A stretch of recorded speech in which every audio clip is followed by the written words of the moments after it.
Assalamualaikum warahmatullahi wabarakatuh.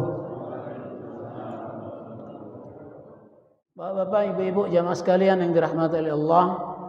Pada pertemuan 2 minggu yang lalu sudah kita sampaikan pembahasan surah Al-Baqarah ayat 56-57 bercerita tentang nikmat Allah saat mereka orang-orang Israel diberikan nikmat kehidupan setelah dimatikan Allah akibat mereka ingin melihat Allah secara langsung. Kemudian mereka disambar oleh petir dan menyebabkan sebagian di antara mereka itu mati. Tsumma ba'asnakum, dan kemudian kami bangkitkan lagi Allah. Kata Allah, agar kamu bersyukur, agar kamu mensyukuri nikmat itu. Kemudian di ayat 57 Allah tambah lagi penegasan tentang betapa besar karunia yang Allah berikan kepada Bani Israel selama mereka tersesat di gurun Sinai itu. Ada yang mengatakan 8 tahun, ada yang mengatakan 40 tahun, ada yang mengatakan 80 tahun. Selama mereka tersesat di sana, dijamin makan dan minumnya oleh Allah Subhanahu wa taala. Maka ayat di 57 Allah katakan, "Wa dhallalna 'alaikumul ghamam wa anzalna wa zallalna 'alaikumul ghamam wa anzalna 'alaikumul manna wassalwa." Selama dalam perjalanan mereka tidak merasakan panas karena selama siang mereka dipayungi oleh awan. Dan setiap kali datang waktu makan, Allah turunkan makanan dan minuman dari langit, manna wassalwa. Kulu min thayyibati ma razaqnakum, Allah katakan, maka makanlah apa rezeki-rezeki yang halal yang sudah diberikan, direzekikan kepada kalian. Wa ma zalamuna, sesungguhnya meskipun kalian tersesat, Allah tidak aniaya, Allah tetap jamin kebutuhan dasar kalian untuk hidup. Namun kanu anfusahum yadzlimun, sesungguhnya merekalah orang-orang Yahudi, orang-orang Israel inilah yang sebenarnya aniaya terhadap diri mereka sendiri. Mengapa? Karena berapapun banyak nikmat yang Allah berikan kepada mereka, berapapun banyak tanda-tanda kebenaran ajaran yang dibawa oleh Musa dan Harun, mereka masih tetap membantah, masih tetap ingin kembali kepada keyakinan nenek moyang mereka terdahulu, menyembah patung, menyembah berhala. Bapak-bapak, ibu-ibu, jamaah sekalian yang dirahmati oleh Allah, maka kita masuk lanjutan ayat, yakni ayat 58, 59 akan kita sampaikan pada malam hari ini. Allah sampaikan, a'udzubillahi minasyaitonir rajim, wa idz qulna dukhulu hadhil qaryah fakulu minha haitsu syi'tum raghada wadkhulul baba sujada. Dan ketika kami katakan kepada mereka Bani Israel, jadi ini ceritanya seperti seolah-olah melompat, karena di ayat 58 ini sudah bercerita tentang ketika mereka berada di depan pintu gerbang Baitul Maqdis. Jadi mereka tersesat sekian puluh tahun, berputar-putar di gurun Sinai. Di penghujungnya ternyata ketika Allah buka tabir yang menyebabkan mereka tersesat itu, ternyata di depan mereka itu sudah gerbangnya Baitul Maqdis. Jadi tersesat dak terjingok bae, terkeliling sekian puluh tahun di gurun Sinai, ketika Allah tampakkan itu dia pintu tempat yang nak kamu tuju, oh ternyata di depan itulah. Oh bapak, ibu-ibu, jadi jangan heran kalau ada wong yang sesat di Masjidil Haram, sesat di Masjid Nabawi. Ngapa? Karena biasanya mendak sombong, takabur, kalau dak ada bae masalahnya itu kan biasanya. Jangan tulah kita sombong di hadapan Tuhan, ditampakkannya betapa lemahnya kita. Sering banyak kejadian yang sesat tuh bukan wong tua, bukan wong pikun, yang masih gagah. Karena biasanya kadang-kadang muncul ke sana, aku kan 3 kali umroh, aku nila neman datang ke sini. Nah, jangan tomong model itu pak, dak terjingok hotel gitu, terkeliling. Ada yang 2 hari, ada yang 3 hari, dak baca balik ke hotelnya. Kapan bertaubat, beristighfar, oh ternyata di depan inilah hotel yang sering kejadian seperti itu Bapak Ibu ya. Nah ini sebagaimana itu yang dialami manusia belakangan ini, itu juga yang ditampakkan Allah di dalam surah Al-Baqarah ayat 58 kepada Bani Israel, mereka tersesat akibat permohonan doa dari orang-orang Kanaan, orang-orang Babylon yang tidak pengen mereka balik ke kampung halaman dan merusak tatanan yang sudah ada. Maka mereka disesatkan oleh Allah sekian puluh tahun di Gurun Sinai. Namun Allah tidak aniaya, Allah tetap jaga, Allah tetap penuhi kebutuhan dasar dari Bani Israel yang sekian puluh ribu itu. Nah, di ayat 58 ini kata Allah katakan, itu dia pintu tempat kamu nak masuk, tempat pintu yang nak kamu tuju. Namun ada syaratnya, udkhulu hadhil qaryah. Masuklah ke desa, ke tempat yang akan kamu tuju ini, fakulu minha haitsu syi'tum, maka setelah kamu sampai di sana, kamu terbebas dari segala larangan, kamu bisa makan apapun yang kamu inginkan, wadkhulul baba sujada. Namun syaratnya kamu masuk ke kampung itu dalam keadaan bersujud. Bapak Ibu. Kemudian waqulu khittatun. Kemudian katakan di dalam diri kalian bentuk penyesalan, pengakuan atas kelalaian kalian selama ini, keangkuhan kalian selama ini, dosa kalian selama ini. Akui kesalahan itu dan memohon ampun kepada Allah. Qulu khittatun, niscaya Allah katakan naghfir lakum khotoyakum, maka pastilah akan kami ampuni semua kesalahan kalian sebelum ini. Wasanazidul muhsinin, maka niscaya akan kami tambah segala nikmat bagi orang-orang yang berbuat baik. Siapa orang yang berbuat baik di sini? Mereka yang mengikuti petunjuk dan aturan Allah Subhanahu wa taala. Ini ayat 58. Imam Ibnu Katsir mengatakan dalam tafsir beliau, yaqulu ta'ala la iman lahum ala nukulihim anil jihad. Allah melaknat Bani Israel ini atas tingkah pola mereka yang tidak mau diajak berjihad, membela agama Allah. Wa dukhulul ardil muqaddasah, dan saat mereka akan masuk ke dalam ardil muqaddasah, itulah yang kita sebut dengan Yerusalem, Darussalam Yerusalem atau Palestina sekarang ini.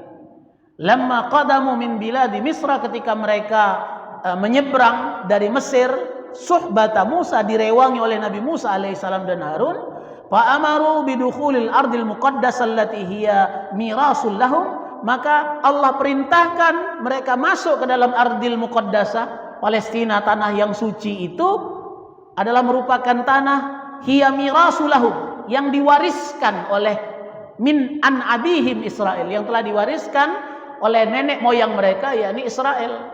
Jadi kita ingat Israel itu adalah Nabi Yakub, ya Bapak Ibu ya, Nabi Yakub anak dari Nabi Ishak. Nabi Yakub inilah yang menjadi puak dari 12 keturunan Bani Israel yang kemudian hijrah ke Mesir.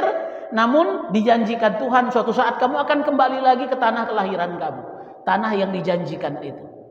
Maka kata Imam Ibnu Katsir, Allah perintahkan mereka untuk kembali masuk ke kampung halaman mereka, tanah yang suci, tanah yang dijanjikan itu, yang merupakan warisan dari bapak nenek moyang mereka Israel.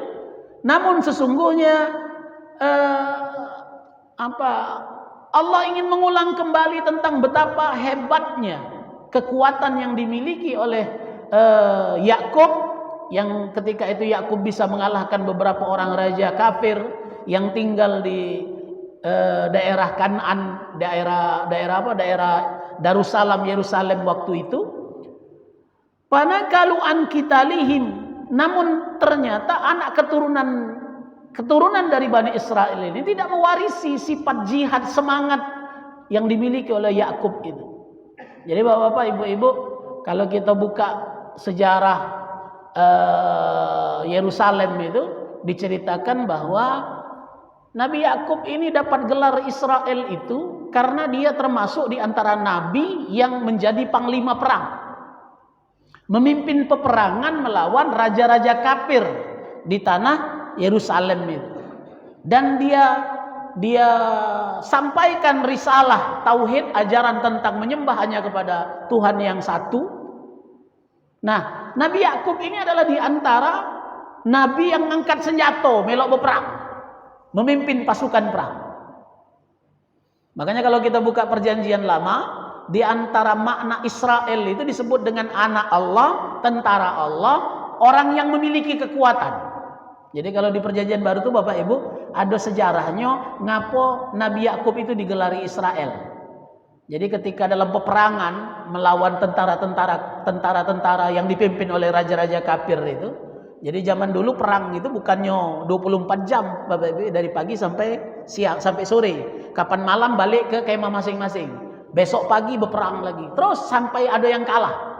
Bapak Ibu ya. Nah, di dalam peperangan itu ketika sore hari habis berperang melawan manusia, Nabi Yakub balik ke tendanya istirahat, baru baik dia nak nguling, nak mengistirahatkan badannya, tiba-tiba ada seseorang yang memeluk Nabi Yakub dari belakang. Memeluk dia dengan kuat. Nah, Nabi Yakub ini takut ini musuh. Jadi ada musuh yang nyelinap masuk ke tenda, dia hendak membunuh dia, maka berkelahi bergocok maksudnya kita nih, berbalah Nabi Yakub dengan uang yang memeluknya itu, saling peting, saling sikut, saling gocok, sampailah datang waktu subuh. Dak sudah peperangan itu. Nah, ketika menjelang siang lah tampak sinar matahari, maka saat itu Nabiullah Yakub sadar bahwa sesungguhnya itu adalah Allah. Di dalam perjanjian lama Pak ya, bahwa orang yang memegang Yakub semalaman, ngajak begelut Yakub semalaman itu ternyata Tuhan. Dan di ujung subuh Tuhan ngomong, "Allah kehebat kau Yakub, aku kalah begelut dengan kau." Kira-kira bahasa gitu Pak. Di dalam perjanjian lama itu Tuhan mengaku kalah berkelahi dengan Yakub dari malam sampai subuh. Makanya ayat ini sering dijadikan perdebatan. Kalau kita orang muslim tidak mungkin Tuhan pacak dikalah oleh manusia. Nah, karena dia berhasil mengalahkan Tuhan dalam perkelahian malam itu, maka dia dijuluki Israel, anak Allah yang memiliki kekuatan hebat. Jadi itu salah satu makna arti Israel. Jadi kalau kamu nyebut Israel itu sebenarnya nama Nabi Yakub. Kalau yang ada sekarang bukan wong Israel, anak Israel. Bapak Ibu ya. Kalau Yahudi itu bukannya nama kaum, akan tetapi dinisbatkan kepada Yahuda bin Yakub. Dari 12 nama anak Nabi Yakub itu ada salah satu namanya Yahuda. Anak Yakub itu kan ada 12 yang kita tahu, nomor 11 Yusuf, nomor 12 Binyamin. Tapi di antara 10 yang punya makar pengen bunuh Yusuf itu ada namanya Yahuda. Nah, dari silsilah Yahuda inilah dinisbatkan jadi nama anak keturunannya nyebutnya Yahudi. Jadi agama Yahudi itu bukan agama, dinisbatkan kepada Yahuda. Israel itu juga bukan agama. Jadi agama yang dibawa oleh Nabi Musa, agama yang dibawa oleh Nabi Daud di dalam Taurat dan Injil nyebutnya bukannya Yahudi. Termasuk juga agama yang dibawa oleh Nabi Isa alaihissalam bukan Nasrani. Agamanya tauhid, menyembah Allah Subhanahu wa taala. Nah, cuman biasanya agama ini kan, mohon maaf, sebagian di antara orientalis menyebut Islam itu bukan Islam tapi Muhammadinisme. Ajarannya Muhammad dinisbatkan kepada Muhammad, tapi itu kan tidak laku di tengah kita. Kita nyebutnya tetap Islam.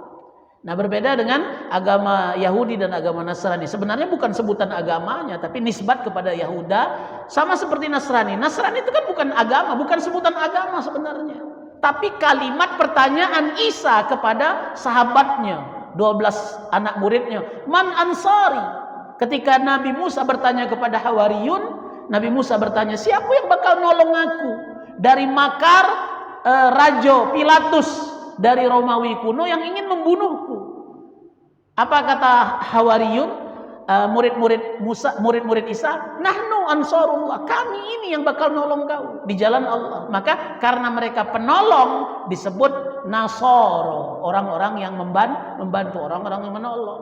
Sama pecah sahabat kaum Ansor. Ketika kaum Muhajirin hijrah ke Madinah, maka penduduk asli Madinah nyebutnya kaum Ansor, orang-orang yang menolong. Nah, kita nyebutnya akhirnya dinisbatkan di agama Nasrani. Padahal sebenarnya agama mereka bukannya Nasrani, bukan Yahudi, tapi agama tauhid. Sebenarnya yang dibawa, yang diajarkan oleh Musa, yang diajarkan Isa adalah tauhid, kesamaannya dengan Islam, mereka hanya menyembah tiada Tuhan selain Allah. La ilaha illallah. Makanya kalau ada yang bertanya, Ustadz, Islam itu kan sejak Nabi Muhammad datang. Sebelum Nabi Muhammad diangkat menjadi nabi, nabi-nabi lain tuh agamanya apa? Jelas bukan Islam. Nabi Ibrahim bukan Islam, tapi agama mereka adalah tauhid. Dari sejak Adam sampai Nabi Muhammad, misi mereka sama, yaitu misi mengajarkan keesaan Allah Subhanahu wa taala. Bapak-bapak, ibu-ibu, jamaah sekalian yang dirahmati Allah. Nah, Allah tampakkan kehebatan Yakub di hadapan Bani Israel agar mereka menghargai kehebatan nenek moyang mereka tadi. Mengapa Yakub diberikan, tadi itu kan cerita versi perjanjian lama, ngatakan Yakub pacak begoco, tapi hakikatnya Nabi Yakub adalah seorang di antara panglima perang yang ikut membela risalah yang dibawa oleh nabi-nabi yang diutus di Bani Israel, dan dia memerangi raja-raja kafir jadi Bapak Ibu, Yerusalem itu sebelum masa kenabian sudah dikuasai oleh orang-orang penduduk asli Kanaan yang menyembah patung, menyembah api dan lain sebagainya, penuh dengan kekufuran. Nah, ketika para nabi diutus, maka mereka yang datang untuk menghancurkan keyakinan yang salah itu, termasuk juga Yakub atau Israel ikut dalam peperangan untuk menyebarkan risalah tauhid yang merupakan misi utama seluruh nabi dan rasul. Nah, Allah katakan sesungguhnya kalian diberikan kesempatan untuk kembali ke kampung halaman yang diwariskan oleh nenek moyang kalian Israel. Tujuannya apa? Agar kalian menghidupkan kembali semangat jihad itu, untuk membangkitkan lagi agama tauhid, untuk memunculkan lagi semangat membela Allah. Namun kita tahu ternyata orang-orang Israel tidak memandang itu sebagai kewajiban. Mereka menolak. Mereka tidak mau diajak untuk berjihad. Bapak Ibu ya, makanya kemarin ketika Hamas sembunyi, kita merasakan terenyuh hatinya. Tapi giliran Hamasnya nanduk, Hamasnya mantap, Hamasnya membalas tembakan kocar-kacir. Karena uang Islam ini kapan berperang melawan musuhnya tidak takut mati, Pak, nyari mati. Itu yang sering ku omong, Pak ya.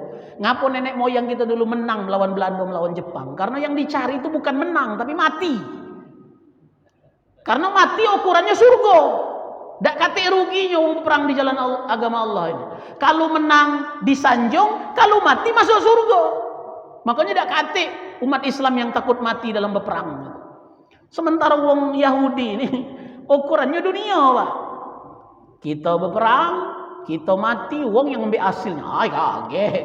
Itu pepatah kita, Pak. Jangan lemak di wong, tak lemak di aku. Pepatah wong Pedamaran itu lemak di diri, tak lemak di orang. Itu yang benar. Jangan orang yang lemak, diri yang tak lemak, gitu kan. Bapak Ibu. Tapi hakikat ghirah, semangat jihad itu tidak memikirkan dirinya, tapi memikirkan bangsanya, memikirkan masa depan anak keturunannya. Biar aku yang mati hari ini, biar kami yang terkubur. Yang penting anak aku merdeka, anak cucu aku bebas dari penjajahan. Makanya dengan segala macam peralatan yang terbatas, jumlah tentara, jumlah anggota yang tidak terlatih, umat Indonesia berhasil merdeka. Afghanistan seperti itu, Vietnam cerita dengan melawan Amerika. Maksud saya, dengan kelemahan, dengan jumlah tentara yang kecil, jika dibakar semangat juangnya yang tidak takut mati, tidak kata yang pacak ngalahnya itu. Kecuali kematian itu sendiri. Bapak ibu-ibu. Nah, berbeda dengan orang Israel. Orang Israel ini lebih cenderung dunia. Lah ditampakkan surga, lah ditunjukkan bukti-bukti kuasa Tuhan. Ngukurnya masih nak dunia itulah. Bapak ibu ya. Lah tercecip makanan surga. Tahu-tahu berteriak malak. Nak ngenti makanan lain yang ada bawang, yang ada jahenya. Uji kita ini, Pak ya. Makanan surga itu mungkin dibandingkan dengan makanan dunia ribuan jutaan kali lipat nikmatnya dibandingkan makanan dunia. Bapak Ibu. Tapi mereka ternyata mengatakan bosan. Kayak kita sampai di ayat itu. Bagaimana mereka memperolok-olok Musa genti dengan makanan yang lain. Nah, Bapak-bapak, Ibu-ibu, ayat 58 ini menunjukkan misi kembali mereka ke Yerusalem itu untuk mengangkat lagi risalah tauhid. Namun apa yang terjadi di tengah jalan, mereka sudah menyembah sapi, anak sapi. Mereka sudah menuhankan manusia, Bapak, Ibu-ibu. Maka Allah katakan masih ada kesempatan bagi kalian untuk diampuni, asal dengan syarat ketika engkau masuk ke pintu dari kampung ini, hendaklah kamu datang dalam keadaan sujud, kemudian qulu khittatun, akui kesalahan, katakan bentuk penyesalan terhadap dosa-dosa itu, niscaya naghfir khotoyakum, kami ampuni dosa-dosa yang lalai selama ini. Tapi apa yang terjadi, bapak-bapak, ibu-ibu? Ternyata orang Israel ini itu tadi pintar bersilat lidah, Pak. Diiyoknya. Jadi Tuhan, siap. Kaget kapanlah masuk ke kampung itu, kami datang dalam keadaan sujud. Dia memang sujud, Pak. Tapi diputar balik. Jadi masuknya dulu ke bokong. Itu, Pak. Memang kami sujud, kami memenuhi keinginanmu, Allah. Kami datang dalam keadaan sujud. Tapi membelakangi Baitul Maqdis. Jadi masuk dengan bokong. Jadi mengiyakan tapi memperolok-olok.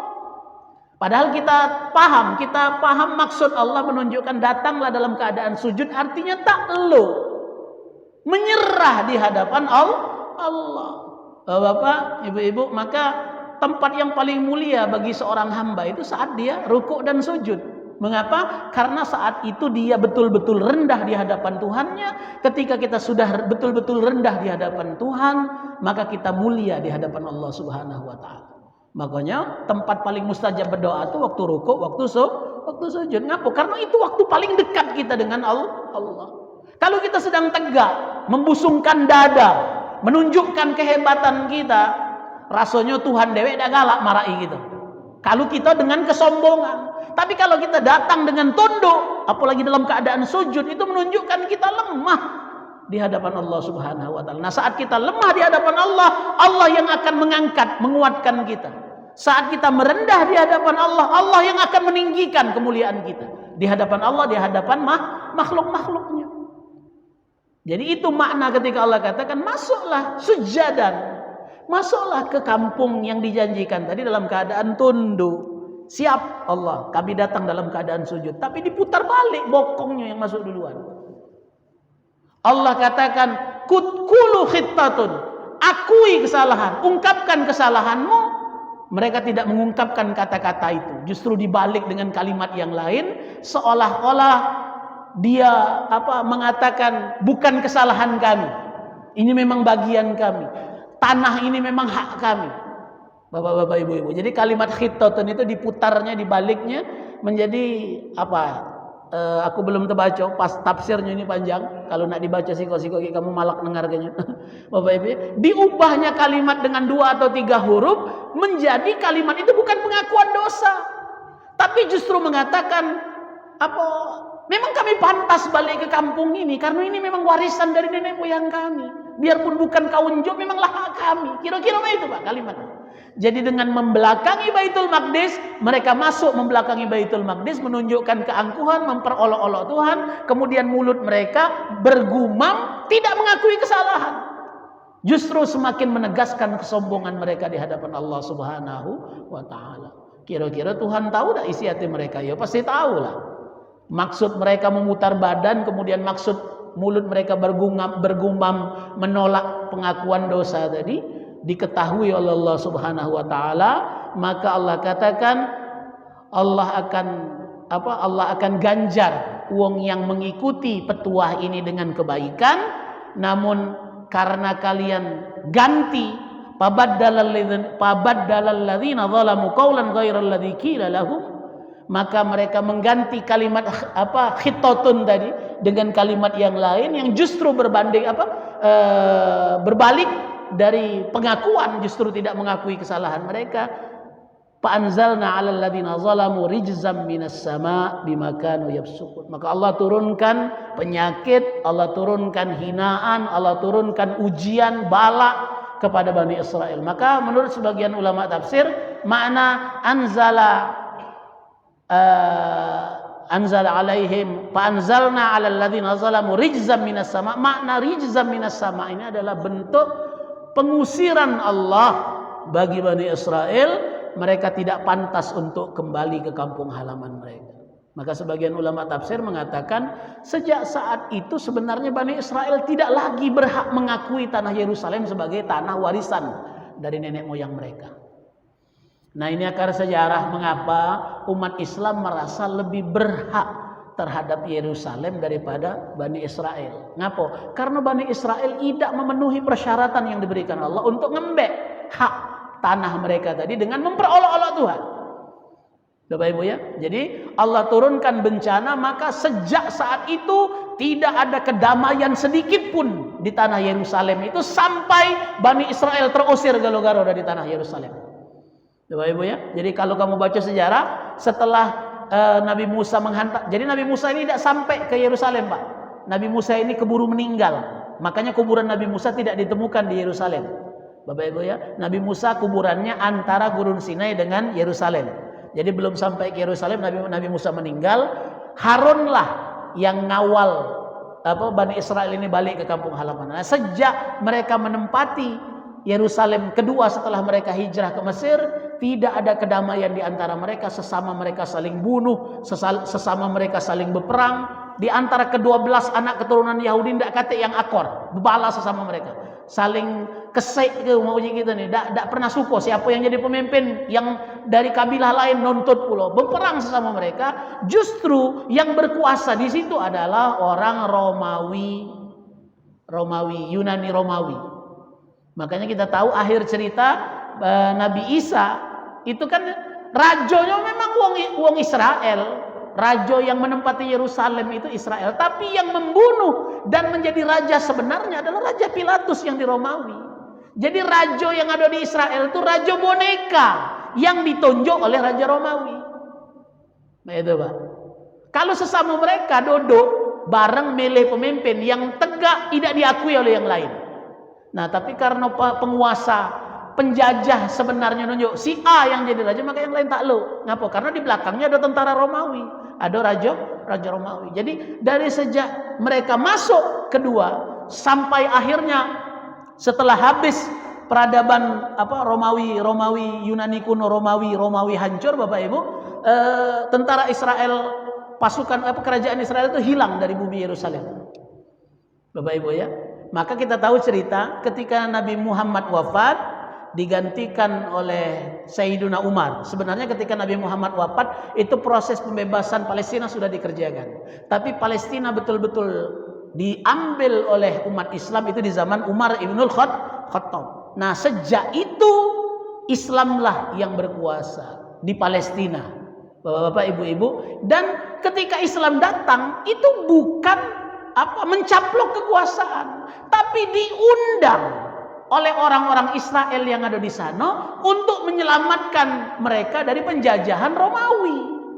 Ingat Pak ya, ketika Islam muncul, negara adidaya di dunia ada dua, Persia di Asia Tengah dan Romawi di Eropa. Nah, wilayah Israel ini, Yerusalem ini di dalam kekuasaan aneksasi jajahan dari Romawi. Maka ketika Islam datang, terjadi peperangan dari bagian Asia Barat naiknya ke Turki, itu silsilahnya naik Islam melalui Eropa, melalui jalan Turki, ada juga melalui Maroko, Maghribi, Selat Gibraltar, masuknya lewat Spanyol, Bapak Ibu ya. Nah, proses itu dimulai dari sejak Nabi Muhammad. Ada beberapa peperangan antara umat Islam dipimpin Nabi Muhammad melawan tentara Romawi. Beberapa kali hampir terjadi perang namun tidak terjadi. Tapi hakikatnya Islam sudah muncul. Nabi Muhammad wafat, saat itu mengirimkan pasukan untuk memerangi tentara Israel. Nah, pecah perangnya melawan orang-orang Romawi itu ketika Romawi takluk, dikalahkan Islam, Islam berkuasa terhadap Yerusalem. Jadi Islam datang ke Yerusalem itu bukannya menjajah sebagaimana Romawi, tapi membebaskan orang-orang Israel dari penjajahan Romawi. Makanya Islam datang hari itu tidak ada gereja yang dihancurkan, tidak ada anak keturunan Israel yang mati dibunuh. Ketika Islam masuk pertama kali ke Israel, bapak-bapak, ibu-ibu. Nah, sekarang dituntut balik oleh orang-orang Israel, merasa diri mereka lah yang berhak untuk tempat di situ. Padahal kalau nak dihitung dari sejak Nabi Ishak sampai mereka terusir dari Israel itu cuma 4 abad. masa mereka menetap di situ, Pak. Sementara dari sejak Nabi Muhammad dihitunglah masa Umar, tapi abadnya kan abad 6 ya. Abad ke-7, 700 berapa? 714, 725 masa penguasaan Umar, sampai ketika Turki Utsman hancur. Turki Utsmani itu abad berapa, Pak? Abad 16 hancurnya. Jadi dari abad ke-7 sampai abad 16, berapa abad? 9 abad Islam menguasai Yerusalem. Kalau nak dihitung siapa yang lebih berhak umat Islam daripada orang Israel terhadap tanah Yerusalem itu. Ngapa? Karena 9 abad kita memakmurkan tanah Yerusalem itu. Sementara orang-orang Israel sendiri dari sejak Yakub hijrah ke Mesir sampai mereka balik dan kemudian terusir lagi di zaman abad kegelapan itu. Cuma 4 abad Israel itu tinggal di Yerusalem itu. Bapak Ibu. Kalau nak cerita siapa yang paling berhak. Namun sesungguhnya bukan itu yang kita permasalahkan, Bapak Ibu ya. Kalau memang dia galak tinggal berdamai dengan umat Islam di Palestina, selesai masalahnya. Ini nih yang jadi masalah. Israel itu tidak akan pernah puas sebelum seluruh tanah Yerusalem itu balik ke mereka. Bahkan aku sering ngomong, kalaupun Palestina hilang, diambil galo oleh Israel sekarang, belum tentu berhenti dia ngadukan agresi. Libanon dicakupnya pula, Yaman diambilnya pula. Ngapa? Karena dalam keyakinan mereka, tanah yang dijanjikan itu seluruh bagian Asia atas perbatasan dengan Eropa itu. Bapak, ibu-ibu, Palestina nih, Gaza nih cuman awal menunjukkan keganasan mereka, keserakahan Bani Israel. Bapak, ibu-ibu, aku nih agak semangat mencerita tentang Israel ini, karena temanya kebetulan sekarang bahwa sebenarnya bukan umat Islam yang menjajah, justru Islam datang membebaskan tanah Yerusalem dari penjajahan Romawi penyembah berhala. Bapak, ibu-ibu, Islam datang dengan misi yang sama, membangkitkan lagi risalah tauhid sebagaimana yang diminta oleh Allah ketika mereka kembali dari Mesir. Bangkitkan kembali agama nenek moyangmu, yaitu agama tauhid yang dibawa oleh Yakub, Israel, Ishak dan lain sebagainya. Bapak, ibu-ibu, jamaah sekalian yang dirahmati, maka Allah katakan mereka baddalal ladzina zalamu qaulan ghairal ladzi qila lahum, mereka diminta untuk mengatakan khittatan, tapi justru mereka tidak mau mengungkapkan bentuk pengakuan itu. Mereka mengatakan di dalam mulut dan di dalam hati mereka, kamilah yang berhak untuk tempat di sini, meskipun tidak diperintahkan Tuhan. Yakub itu nenek moyang kami, kami ini keturunan dari Yakub dan dialah penguasa tanah di sini, maka kami memang berhak untuk balik ke situ, bukan karena pemberian dari Tuhan. Mereka ganti dengan kalimat itu, mereka menunjukkan kesombongan di hadapan Allah. Maka Allah katakan, "Fanzalna 'alal ladzina zalamu rijzam minas sama' bima kanu yafsukun." Maka sejak saat itu tidak ada kedamaian sedikit pun. Kayak terjadi peperangan antara antara Tolut dengan Jalut, Bapak Ibu ya. Tolut dengan Jalut ini bukan wong lain, Pak. Masih sama silsilahnya di antara generasi dari anak Israel tadi. Bebunuhan sama mereka. Kemudian Daud si pandai besi berhasil membunuh Goliat. Jalut itu raksasa, maksudnya wong yang berbadan besar, tinggi besar. Dibunuh oleh Daud. Akhirnya Daud dijadikan menantu dari Tolut, dari raja yang ada waktu itu. Kemudian Daud jadi raja. Nabi Sulaiman ganti. Nabi Sulaiman pun berusaha untuk digulingkan oleh orang Israel itu dewek. Kemudian cerita tentang Nabi Samson, Nabi Samun. Sampai kita cerita di situ, Pak, bercerita tentang bagaimana tidak akan mendapatkan ketenangan sedikit pun Bani Israel sejak saat itu sampai akhirnya mereka terusir dari tanah yang dijanjikan tadi. Bapak, ibu-ibu, termasuk juga aniaya nista yang Tuhan berikan, maka mereka terusir dari kampung halaman mereka, terluntang-lantung sekian abad. Baru di akhir abad ke-19, setelah umat Islam kalah di dalam perang Gobi, Iran kalah, Mesir kalah di dalam peperangan, akhirnya Yerusalem, Palestina itu dikembalikan lagi, diberi kesempatan kepada Israel untuk duduk di situ, numpang di situ. Sebenarnya bukan karena uang itu setuju, karena uang Itali tidak galak nerimonya, uang Swiss tidak galak nerimonya, uang Jerman apalagi benci dengan uang Yahudi. Biar dia tidak meretok Eropa, maka jadi Bapak Ibu ya, kalau kamu jingok sekarang rombongan yang manusia perahu dari Myanmar itu Pak ya, itu perumpamaan Bani Israel dulu. Datang ke Pakistan diusir, kami tidak nerima pengungsi. Datang ke India itu juga. Datang ke Aceh kemarin sebagian wong pidi nolak. Seperti itu gambaran Israel sebelum Perang Dunia Pertama. Tertolak di setiap daerah. Padahal mereka sama agamanya Pak. Sama silsilahnya. Tapi mereka tidak galak nerima wong Israel itu. Ngapa? Karena wong Israel itu kapan datang nak meretok. Nak nguasai. Nah ketika Perang Dunia Pertama, kebetulan waktu itu Turki Utsmani di pihak yang kalah. Akhirnya sebagian kekuasaan Turki Utsmani diambil oleh pasukan Inggris dan sekutunya. Nah salah satunya itu tadi, karena waktu itu daerah Yerusalem ini di bawah kekuasaan Mesir. Mesir waktu itu dijajah, dikalahkan oleh Inggris. Maka Inggris yang memberikan kesempatan Israel untuk balik ke Yerusalem. Tahun 1940-an itu pokoknya. Pokoknya 1900 Perang Dunia Pertama. Kalau 40 Perang Dunia Kedua. Nah sejak saat itulah Israel kembali ke Yerusalem, dinjuk sebidang tanah Palestina, 90% menguasai tanah itu awalnya. Dinjuk kaki nak minta paha, dinjuk paha nak minta jantung. Sekarang Palestina tinggal seujung kuku, sisanya lah dikuasai kalau oleh Israel. Bapak-bapak, ibu-ibu jamaah sekalian yang dirahmati Allah, inilah aku sering cerita. Dari awal aku membahas cerita tentang Israel, bukan mengungkap aib orang lain. Ini kaca perbandingan untuk kita. Karena Allah benci dengan Bani Israel. Inilah bentuk keserakahan yang ada pada diri mereka. Nah kita benci, jangan kita pecah Israel. Dengan wong Israel kita benci, tapi sifat kita dewek pecah wong Israel. Jangan. Kaget berbalik murka Tuhan itu untuk kita. Ya pecah ceramahku nih, tak mungkin lah sampai ke Benyamin Netanyahu nak dengar ke ceramahku. Alah kejauh gino. Mana pula basuh Palembang, tak terti dia. Cerita tentang Israel ini untuk kita, agar kita jangan meniru sifat Bani Israel. Kita harus bersifat seperti Nabi Yuna Muhammad, orang Muslim yang berserah diri kepada Allah. Takluk di hadapan Allah, tidak ada kesombongan di hadapan Allah, taat kepada semua perintah Allah.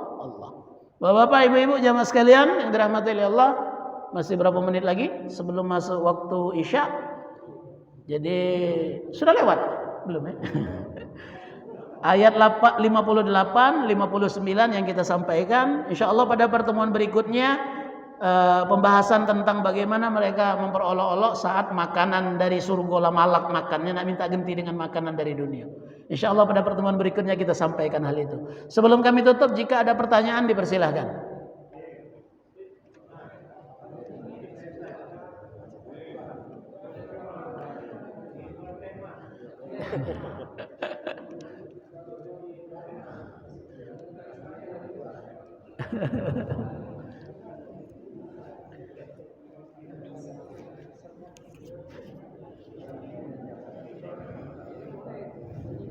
Assalamualaikum warahmatullahi wabarakatuh. Waalaikumsalam warahmatullahi wabarakatuh.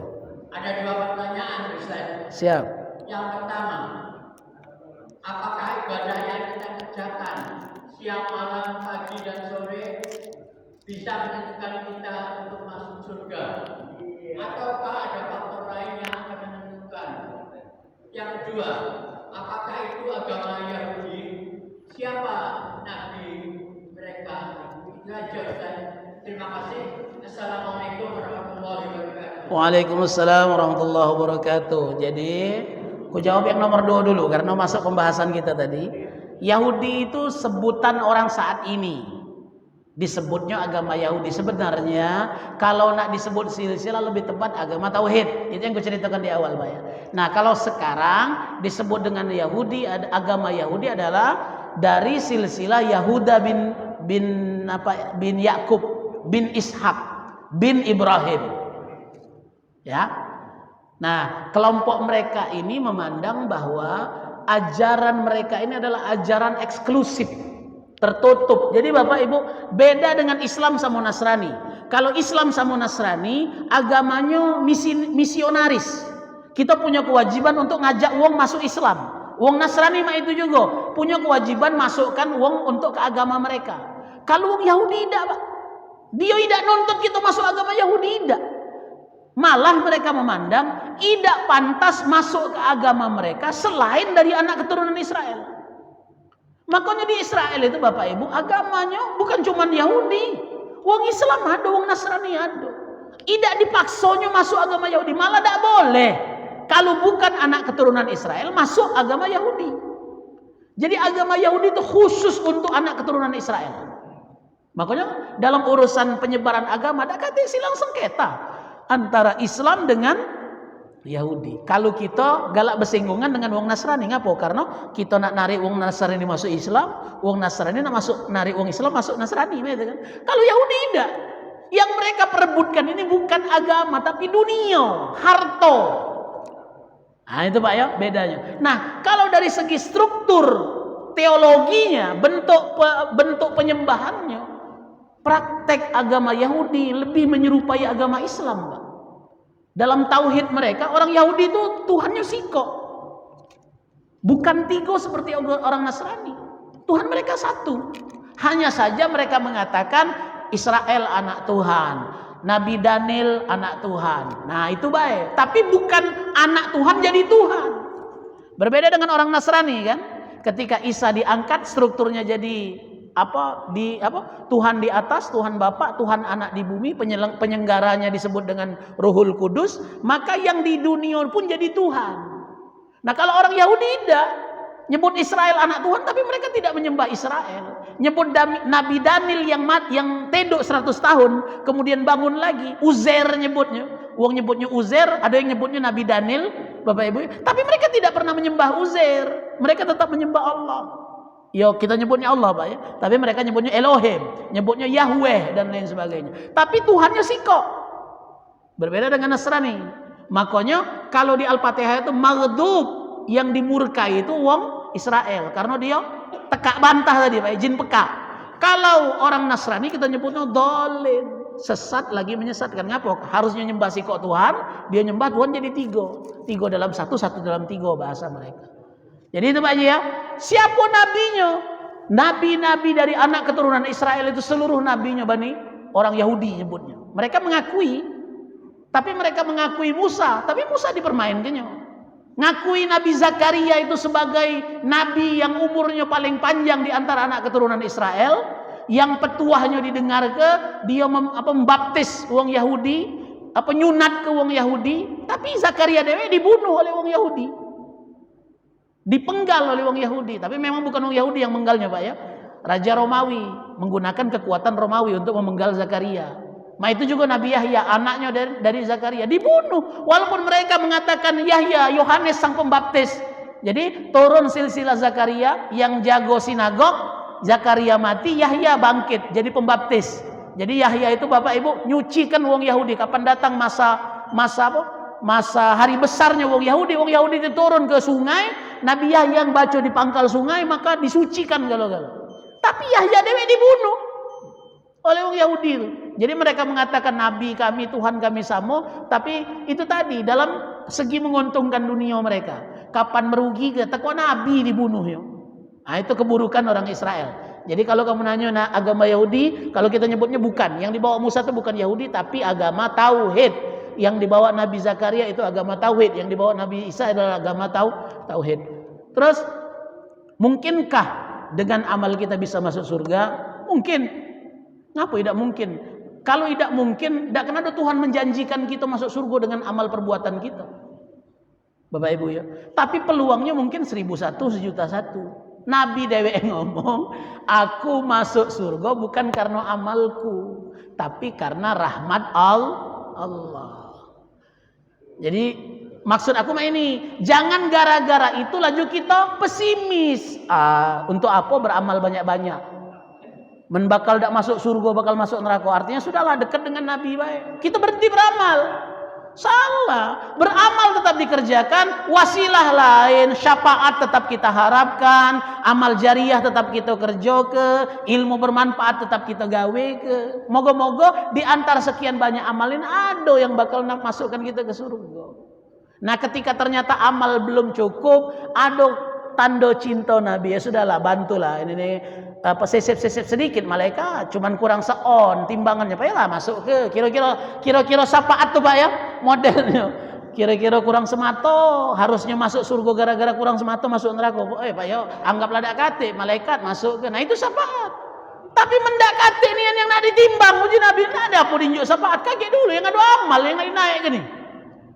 Ada kesempatan Bapak Ibu ya. Kalau kita wong Islam sampai mati tidak pernah kafir, masih tetap masuk surga. Tapi prosesnya mungkin yang bagian proposal paling bawah. Sejuta proposal tuh. Proposal sejuta, jadi yang nomor 1 dulu yang dinaik. Jadi itu aja ya. Maksudnya, jadi pertanyaan haji itu berkenaan dengan hadis Nabi tadi. Jangankan kamu, aku, itu pertanyaan sahabat. Ya Rasulullah, mungkin tak kita bisa masuk surga dengan amal perbuatan kita? Apa kata Rasulullah? Jangankan kamu, aku saja masuk surga karena rahmat Allah. Menunjukkan kasih sayang Allah. Tapi Nabi berhenti semayang? Tidak. Nabi tetap beramal. Itu aja ya. Tetap kita wajib beramal. Jangan gara-gara hadis itu kita salah paham, laju berhenti beramal, hanya mengharapkan syafaat dari Nabi. Kalau kita tidak kata amal, tidak mungkin dapat syafaat dari Nabi. Itu aja. Demikian yang dapat kami sampaikan. Mohon maaf, semoga bermanfaat. Mari sama-sama kita tutup dengan doa. Kita mulai dengan istighfar 3 kali. Astaghfirullahaladzim, astaghfirullahaladzim, astaghfirullahaladzim. A'udzubillahi minasyaitonirrajim. Bismillahirrahmanirrahim. Alhamdulillah.